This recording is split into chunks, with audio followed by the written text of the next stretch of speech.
The school board has a big decision to make between now and Friday. That's when the board is expected to name its new superintendent. The three finalists wrapped up their interviews today. Fox 10 News reporter Renee Dials talked to two of the candidates. I think it went very well. I really enjoyed the overall process, and so I think it went very well. I've been very impressed, to be quite honest with you. It's been a very intensive process, but a very pleasant one. That's how two of the finalists for the superintendent's job described the two-day process. We didn't get to talk to Peggy Cannell face-to-face. She left right after her last interview. This is what she told one group about reducing the dropout rate. As most schools, ninth grade is the biggest pileup, and math is the biggest failure rate. And so we started in credit recovery, meaning before they fail the course.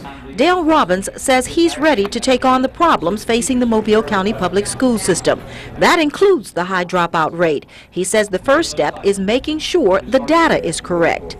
So that kids don't count, students don't count as dropouts when they're not dropouts, because sometimes it's mobility. They move from school to school.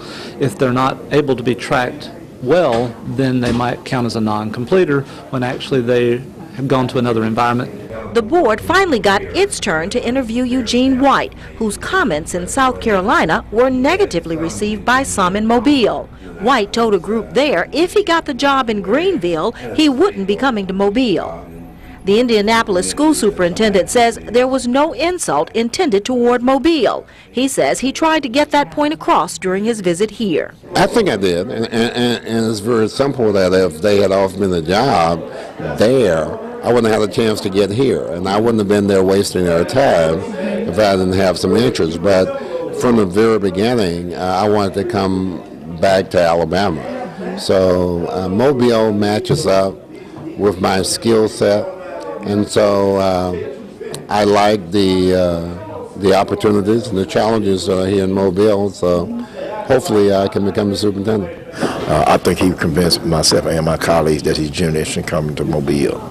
Board member Dr. Reginald Crenshaw says the controversy didn't eliminate White from the job search.